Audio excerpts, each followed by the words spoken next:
క్రీస్తు ప్రభునందు ప్రియ సహోదరి సహోదరులారా, మనం ఈనాడు సామాన్య కాలంలో 11వ ఆదివారంలో ఉన్నాం. ఈ ఆదివారం రోజున ప్రభు యొక్క దివ్య గ్రంథ పట్టణాలను మనం గమనించినప్పుడు మొదటి పట్టణము యెహెజ్కేలు గ్రంథం 17వ అధ్యాయం 22వ వచనం నుంచి 24వ వచనం వరకు, సువార్తను మార్కు శుభవార్త 4వ అధ్యాయం 26వ వచనం నుంచి 34వ వచనం వరకు మనం ఆలకించాం. క్రీస్తు పూర్వం 597వ సంవత్సరం వరకు యెహెజ్కేలు యెరూషలేము దేవాలయములో యాజకుడిగా తన సేవలను అందించాడు. ఆ కాలంలో ఇశ్రాయేలీలను యెహోవాకీము అనేటటువంటి రాజు పరిపాలిస్తూ ఉన్నాడు. ఆ సందర్భంలో బబిలోనీయులు యెరూషలేము మీదకు దండెత్తి వచ్చి ఇశ్రాయేలీలను ఈ యెహోవాకీము పరిపాలిస్తున్న సమయంలో బందీలుగా పట్టుకొని బబిలోనియాకు తీసుకొని పోయారు. ఈ విధంగా మొదటిసారిగా కొంతమంది ఇశ్రాయేలీలను బబిలోనియాకి బానిసలుగా తీసుకుపోయినటువంటి ఆ బృందంలో మన ప్రవక్త అయినటువంటి యాజకుడైనటువంటి యెహెజ్కేలు, ఇశ్రాయేలీలను పరిపాలిస్తున్నటువంటి యెహోవాకీము అనేటటువంటి రాజుతో పాటుగా ఇంకో కొంతమంది యూదుల సమూహం ఆ మొదటిసారిగా తీసుకొని పోబడినటువంటి ఆ బానిస బృందంలో ఉంది. వాళ్ళు బబిలోనియాకి బానిసలుగా తీసుకొని పోబడ్డారు. అందుకే మీ పాపం వల్లే మీరు ఈనాడు బబిలోనియులకు బానిసలయ్యారని యాజకుడైనటువంటి యెహెజ్కేలు ప్రవక్త ఇశ్రాయేలు ప్రజలను మందలించాడు. మీరు పాపమును విడనాడి ఆ నిజదైవమైనటువంటి యావేను మీరు ఆరాధించి ఆయన ఆజ్ఞలకు మీరు బద్దులైనట్లయితే ఈనాడు మీ పరిస్థితి ఇలా ఉండేది కాదు. మీరు యావేను అశ్రద్ధ చేసి దాని పాప ఫలితంగా ఈ బానిసాన్ని నెత్తి మీదకి ఎత్తుకున్నారని యెహెజ్కేలు ప్రవక్త ఇశ్రాయేలు ప్రజల్ని మందలించాడు. యెహెజ్కేలు ప్రవక్త రానున్న కాలంలో వారికి సంభవించబోయేటటువంటి అరిష్టాలను కూడా ముందే వారికి తెలియచేశాడు. బబిలోనీయులు యెరూషలేము మీద దండెత్తి వచ్చి వాళ్ళు యెరూషలేములో ఉన్నటువంటి దేవుని ఆలయాన్ని పడద్రోస్తారని, దానిని సర్వనాశనం చేస్తారని, ఇంకా అనేక మంది యూదులను పట్టుకొని వచ్చి బబిలోనియాలో బానిసలుగా వారిని అనేక బాధలకు గురి చేస్తారని యెహెజ్కేలు ప్రవక్త ముందే ప్రవచించాడు. ఆయన ప్రవచించినట్లుగానే తర్వాత కాలంలో మరిన్ని బృందాలుగా ఇశ్రాయేలు ప్రజలు బబిలోనియాకి బానిసలుగా తీసుకొని పోబడ్డం, ఆయన చెప్పినట్లుగానే యెరూషలేము దేవాలయం కూల్చివేయబడ్డం అన్నీ జరిగిపోయాయి. అయితే యెహెజ్కేలు ప్రవక్త రానున్న కాలంలో దేవుడు మిమ్మలను పూర్తిగా విడిచిపెట్టడని, కొద్ది కాలం మాత్రమే మిమ్మల్ని విడిచిపెడతాడని, తరువాత కాలంలో మరలా ఆయన మీ మధ్యకు వచ్చి నివసించి మిమ్మల్ని ఆదుకుంటాడని, మీకు మంచి రోజులు రానయ్యున్నాయని ఇర్మియా ప్రవక్త చెప్పినట్లుగానే, 2వ యెషయా ప్రవక్త చెప్పినట్లుగానే యెహెజ్కేలు ప్రవక్త కూడా రానున్న కాలంలో దేవుడు ఏ విధంగా మరలా వారిని ఆదుకుంటాడో ముందే ప్రవచించాడు. అందుకే మనం యెహెజ్కేలు గ్రంథం 37వ అధ్యాయం 25వ వచనం మనం చూసినప్పుడు యావే మరలా వారి సొంత దేశానికి వారిని తీసుకొని పోతాడని, వారికి మరలా తన అనుగ్రహాలను ప్రసాదించి వారిని ఆదుకుంటాడని, వారి మధ్యకు వచ్చి ఆయన స్వయంగా వారి మధ్య నివసిస్తాడని యెహెజ్కేలు ప్రవక్త చెప్పినటువంటి ప్రవచనాలను, నిరాశతో ఉన్న ఇశ్రాయేలు ప్రజలను ఓదారుస్తూ చెప్పిన ప్రవచనాలను మనం ఆలకిస్తాం.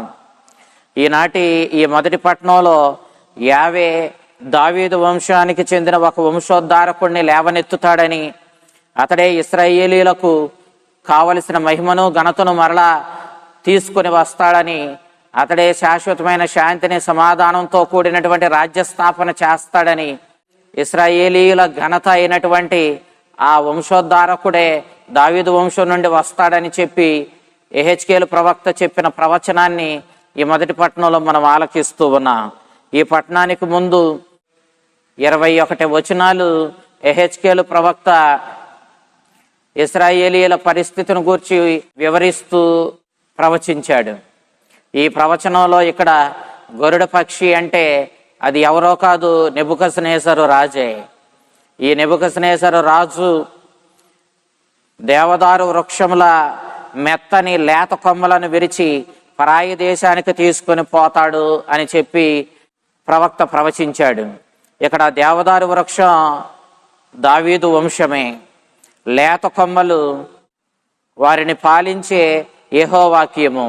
గరుడ పక్షి ఈ దేవదారు కలపలోని లేత కొమ్మలను తీసుకొని పోయి వాటి స్థానములో ద్రాక్ష లతలను నాటుతుందని ప్రవక్త ప్రవచించాడు.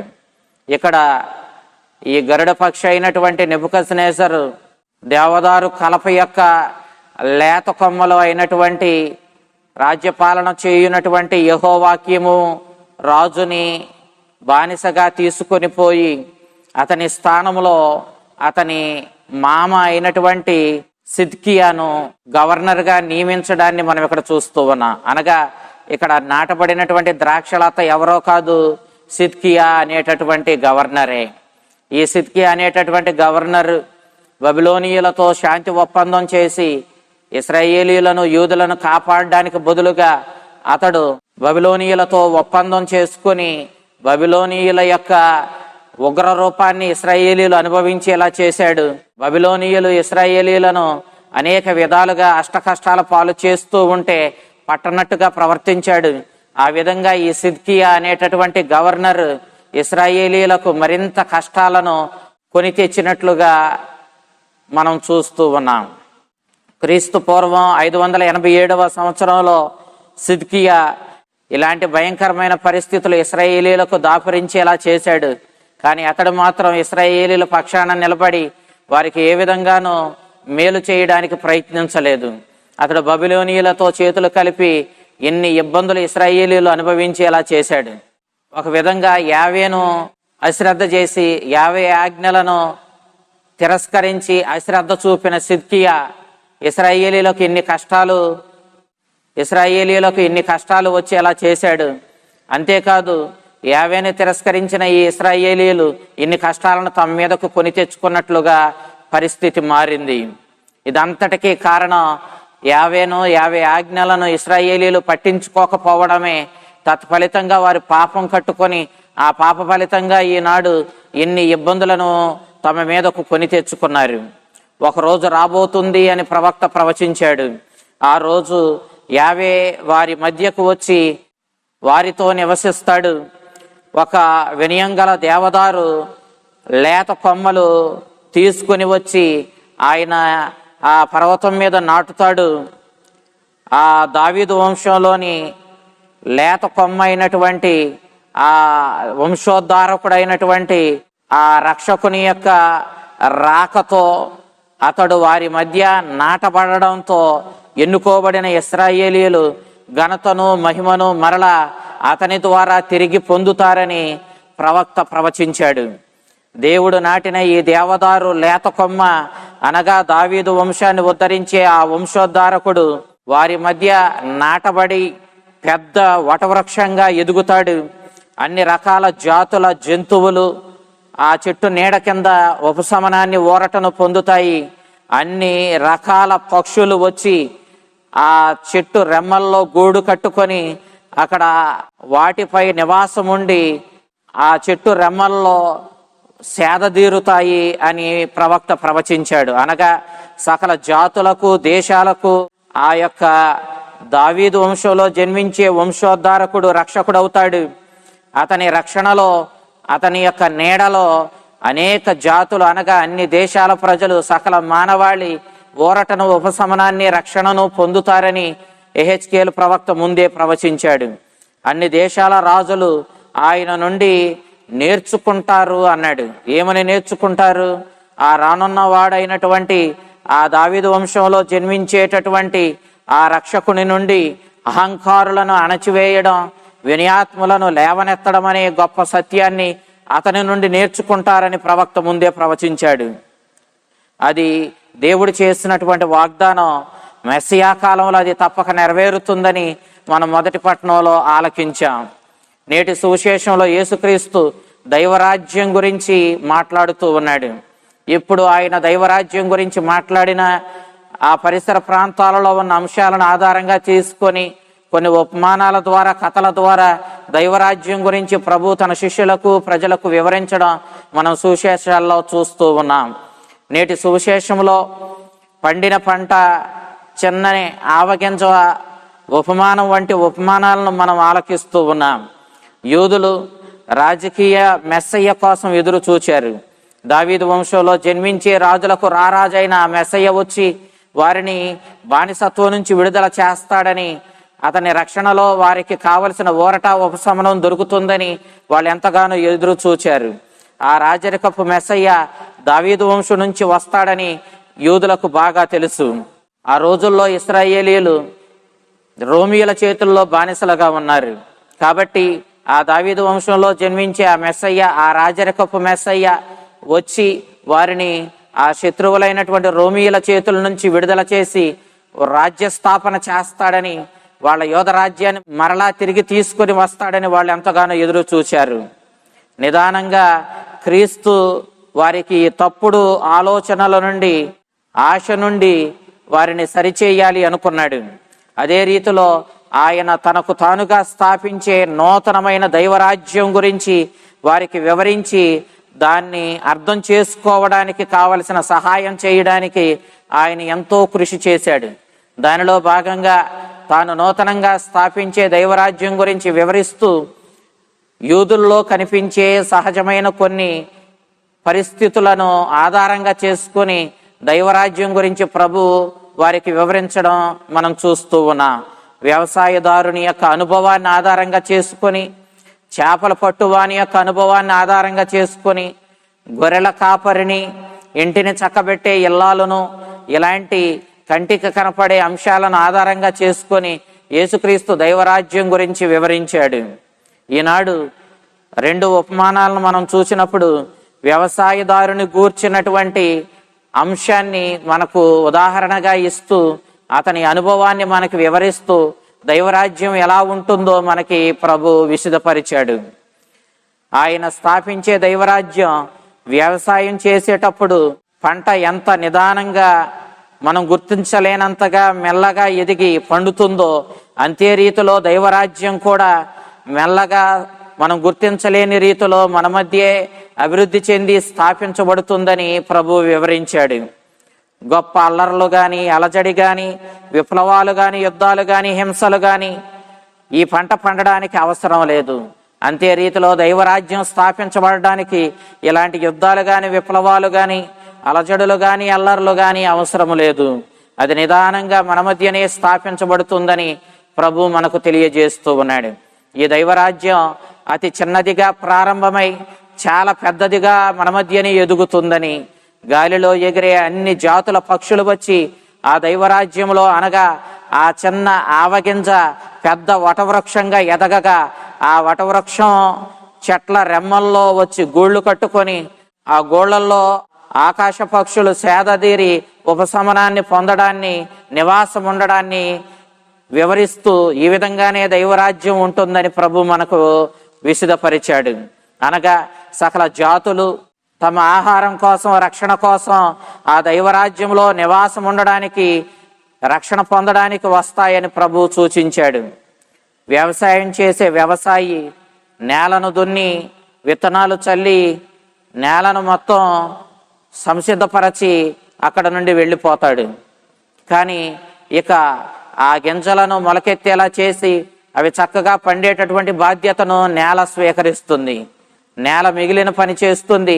మరలా ఆ వ్యవసాయి తాను కోత కాలం వచ్చినప్పుడు వచ్చి ఆ కోతను కోసుకొని దానిని గిడ్డంగుల్లో భద్రపరుచుకుంటాడు. అంతే రీతిలో ఈనాడు యేసుక్రీస్తు దైవరాజ్యము గురించి మన మధ్య బోధ చేస్తూ ఉన్నాడు. అతని యొక్క బోధ, అతడు ఎన్నిక చేసుకున్నటువంటి 12 శిష్యులు, వీరందరూ కూడా చూడడానికి చాలా చిన్నగా కనిపించిన ఆయన బోధలు ఎలాంటి ప్రాముఖ్యత లేని సర్వసాధారణమైన చిన్న అంశంగా మనకి ఈనాడు కనిపిస్తూ ఉన్నా, అవి కాలక్రమేణా పెరిగి పెద్దదై పెద్ద వటవృక్షంగా ఎదిగి దేవుని రాజ్య స్థాపన జరిగి ఆయన బోధల ప్రకారం, ఆయన అడుగుజాడల్లో జీవించి ఆయన స్థాపించిన దైవరాజ్యంలో బ్రతకడానికి ప్రపంచ నలుమూలల నుండి అనేక జాతుల ప్రజలు వచ్చి ఆయన దైవరాజ్యంలో చేరతారు. ఆ విధంగా దైవరాజ్యం ఇప్పుడు చూడడానికి ఆవగింజంత చిన్నగా కనిపించిన రానున్న కాలంలో క్రీస్తు చేత స్థాపించబడే ఆ నూతనమైన దైవరాజ్యం మహా గొప్ప వటవృక్షంగా ఎదిగి అన్ని జాతులకు చెందిన, అన్ని దేశాలకు చెందిన ప్రజలు వచ్చి ఆ దైవరాజ్యంలో ఆ క్రీస్తుని యొక్క ఉపశమనాన్ని, రక్షణను అనుభవిస్తారని ప్రభు ప్రవచించాడు. ప్రియ దేవుని బిడ్డలారా, క్రీస్తు స్థాపించే దైవరాజ్యం ఈ లోక సంబంధమైన రాజ్యం వంటిది కాదు. ఆయన స్థాపించే దైవరాజ్యం దేవుని శాసనాలతోనూ దేవుని యొక్క లక్షణాలతోనూ నిండింది.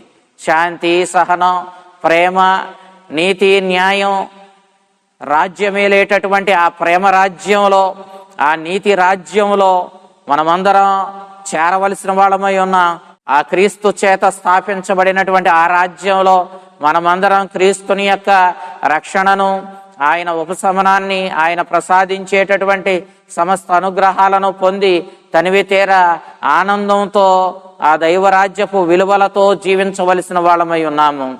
కాబట్టి క్రీస్తు ఈ లోకంలో రాజరికపు రాజ్యాన్ని స్థాపించడానికి రాలేదు.